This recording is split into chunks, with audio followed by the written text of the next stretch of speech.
waweze kutoa salamu. Nami hapa na viongozi wenzangu wenye vitu wa vyama, naombeni dakika chache na wenyewe waje watoe salamu. Sasa tutaanza na Freeman na Ikaeli Mbowe, alafu mzee Lipumba utafuatia. Karibuni sana.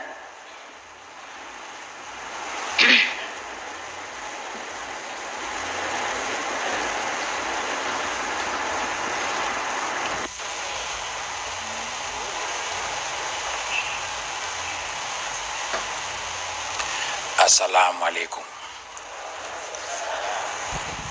Mheshimiwa Rais Dr. Samia Suluhu Hassan, Mheshimiwa Dr. Zubeir, Mufti na Sheikh Mkuu wa Tanzania, waheshimiwa viongozi wengine wote, ndugu Waislamu, mabibi na mabwana, assalamu alaikum.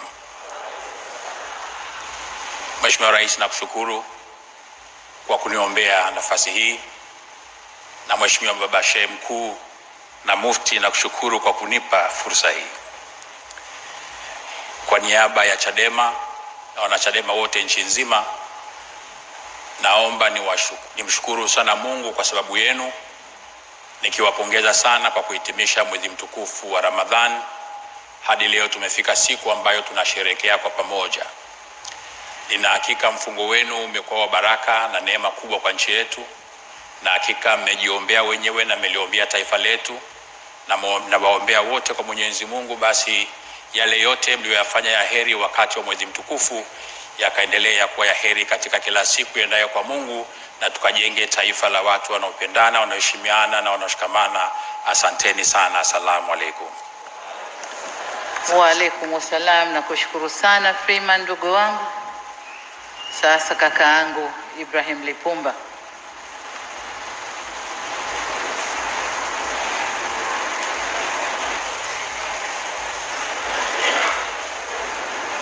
Freeman, ukiwa kwenye mavazi hayo unapendeza.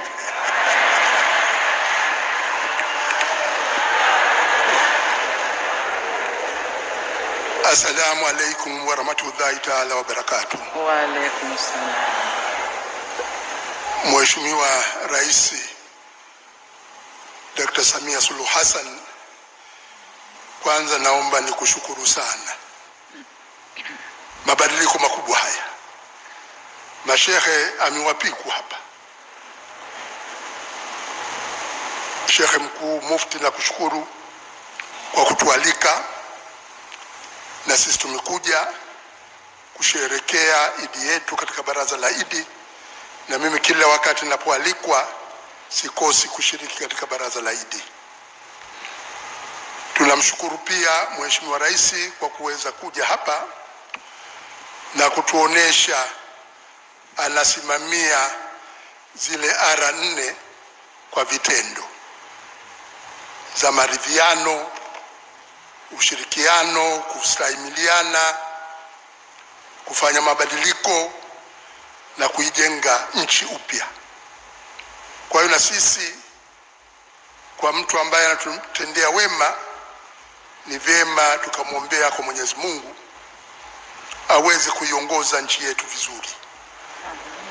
Anapoongoza nchi vizuri, wote tunanufaika. Huko tulikotoka, hapa na mikutano ya hadhara tutayazungumza huko, sio mahala pake hapa. Lakini alawa anayoyazungumza na kuyafanya pana dalili njema. Kwa hiyo tunapaswa tumpe moyo yale mema ambayo anayoyafanya, ikiwa na pamoja na kupata tume huru ya uchaguzi, aendelee kuyafanya. Na sisi Ramadhani hii na swala hii tuliyofanya na funga yetu hii, basi Mwenyezi Mungu naye kwa kuwa mifunga, funga yake ikubaliwe na awe na ujasiri wa kufanya mambo mema kwa Watanzania wote. Assalamu alaikum wa rahmatullahi ta'ala wa barakatuh. Wa alaikum salam wa rahmatullahi ta'ala wa barakatuh.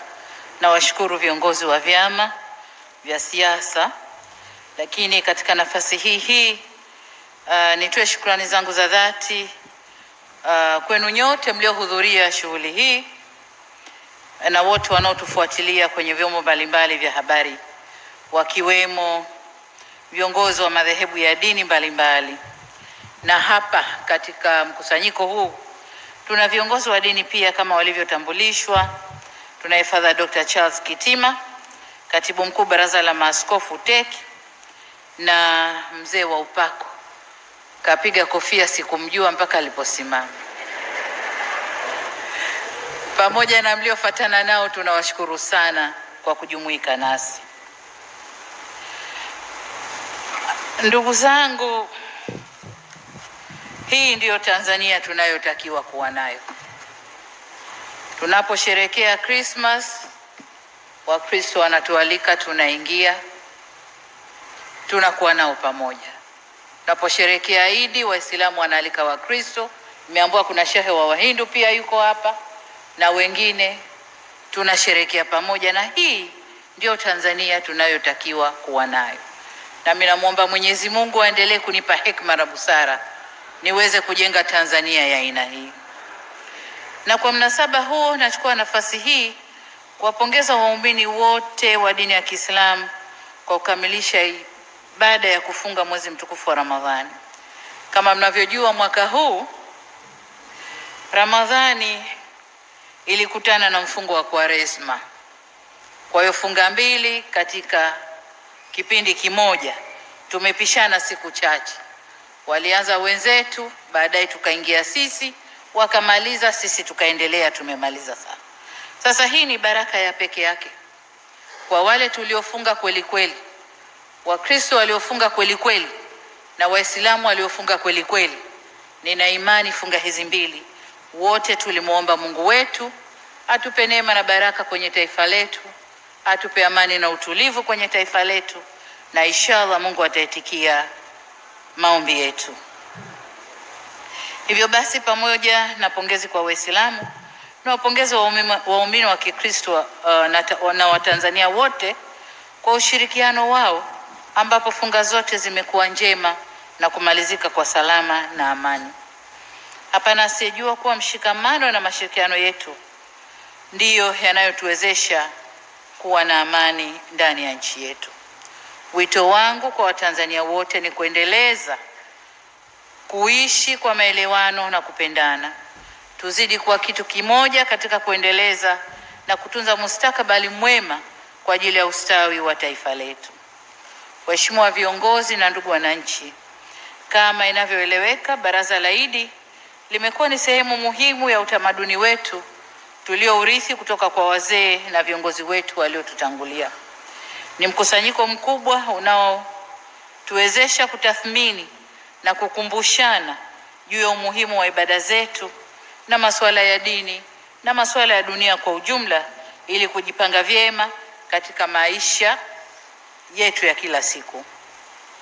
Hapana shaka dini zetu zina umuhimu mkubwa, ambazo kimsingi zote zinatufundisha kumwabudu Mungu aliyetuumba na kufanya mema aliyotuamrisha ili tuweze kuwa na maisha ya furaha.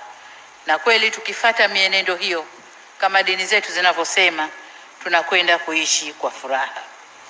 Lakini niseme kwamba mafundisho hayo tuliyoyapata katika funga zetu na miezi yetu mitukufu ni kutokana na ukweli kwamba binadamu anayo mapungufu mengi yanayosukumwa na tamaa au matamanio ya kibinafsi yanayoweza kumpeleka hata kwenye upotofu na kutojali maslahi na haki za wengine, na kuvuruga dhana nzima ya kuwa na taratibu za kuishi kwa amani na uadilifu, au kuvuruga dhana ya utawala bora.